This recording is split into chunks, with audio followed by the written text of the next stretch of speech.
Alright, guys, so I'll just go out there and say it. The elephant in the room. Biden's debate performance last night was embarrassing. Even CNN, which has backed him time and time again, has called on him to step down. Just like Fox News backs Trump all the time, CNN backs Biden all the time. And even they want Biden to step down from this race. So that means something. And that means the writing is on the wall. The writing is not just on the wall from the news media or powerful Democrats. The writing is on the wall for just the everyday person in betting markets. As Biden's stock in betting markets has dropped from about 36% chance to win this election to 19%. That is embarrassing for an incumbent president. And that's because of his debate performance. His debate performance was absolutely abysmal. He really just seemed more like a zombie than a person. Donald Trump didn't have a good debate performance either. He dodged the questions. He started talking about golf at times he shouldn't be. And I didn't think either had a good debate performance. I don't like either candidate. I'll just go out there and say it. I'm an unbiased, independent observer of this election, but I'm just going to say Trump won that debate. Biden lost it. Biden had a horrible performance. Some of his substance was there. It's just he couldn't get it across. He was not very presidential about it, and he was just not there mentally.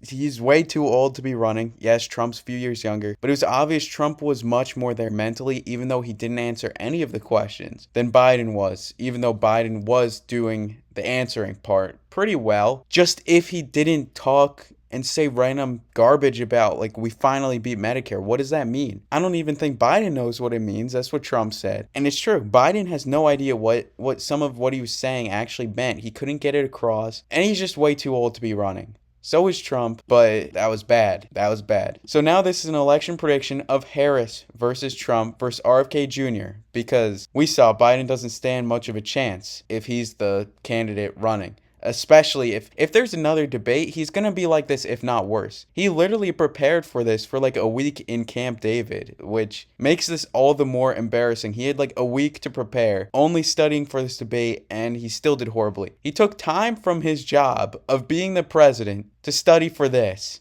And this was the result. So without further ado, the Harris versus Trump election prediction. And I'm going to start with the safe states as usual. So Harris wins California, Hawaii, Illinois, New York, Vermont, Connecticut, Delaware, Maryland, D.C., Massachusetts, and Rhode Island. Whereas Trump wins Idaho, Montana, Wyoming, Utah, Alaska, North Dakota, South Dakota, Nebraska, Nebraska's first, Nebraska's third, Kansas, Oklahoma, Texas, Louisiana, Arkansas, Missouri, Mississippi, Alabama, Iowa, Tennessee, Kentucky, Indiana, West Virginia, and South Carolina. Harris also wins Maine's 1st district, but as you can see, there are way more battleground states in this election than previously because states like Washington and Oregon, states like Minnesota, states like New Jersey and Maine are not going to be safe states in this election if Harris is running. Same with if Biden's running after that performance. And the 530 forecast does have Biden winning 52 times to Trump's 47. This is based on cold hard data, and there have been no recent polls after the debate. So after the debate is published, I'm sure this number is going to change, and if it doesn't, this is absolutely ludicrous. But Trump was leading in the polls even before the debate, and after the debate, I don't even know how much he's going to be leading by. It's going to be wild. I don't think Biden stands much of a chance after this. It'll probably be 70% chance of Trump winning this election. If it's a head-to-head against Biden, that's my guess. And if Trump's against Harris, I'm going to do this election prediction and see who wins. So with the state of Washington against Biden pre-debate, Trump had a 5% chance. Against Harris, I think it'll be a little similar. It might be similar to the 2016 election where Clinton easily won in the state of Washington, but I think it'll be in play, but not by that much. Same with the state of Oregon. It'll be in play, but it'll still go to Harris. The swing states such as Nevada and Arizona, which are already favored to go to Trump, will go to Trump. The states such as Colorado and New Mexico, which do have a chance of going to Trump 11 or 15%, will go to Harris, but not by that much. They'll be tilt states. The state of Minnesota will go to Trump because Trump has a solid 28% against Biden pre-debate, and against Harris, remember, Harris is way more unpopular. If you look at Harris's disapproval, this is pretty high for a vice president.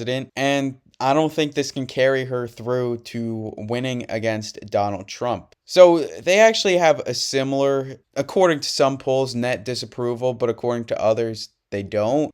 Disapproval is kind of weird, especially for vice presidents. Vice presidents are often far less criticized than presidents, so this is actually a very terrible net disapproval for a vice president. So for that reason, Trump is going to win these swing states such as Wisconsin and Michigan. He's going to win the state of Ohio. He's going to win Florida, his home state. He's going to win the state of Georgia, which he pretty solidly won against Hillary Clinton. Despite unpopular gubernatorial candidate Mark Robinson, he's going to win North Carolina. I don't know about Virginia. I think he'll lose, but it'll be a tilt state, the state of Virginia, because Virginia is still a Democratic stronghold. It went to Clinton by about 5. It's going to go to Harris, but Harris is still losing this election 302 to 195. Nebraska's second is going to go to Trump like it did in 2016. Maine's second is going to Trump. Maine at large will go to Trump because it barely went to Clinton back in 2016. Same with New Hampshire. Went to Clinton by less than a percentage point. It's going to Trump. The state of New Jersey is going to Harris, but not safely. And the state of Pennsylvania is going to Trump. So to recap, Trump wins 329 to 209 against Harris. And this is why Biden is not so obviously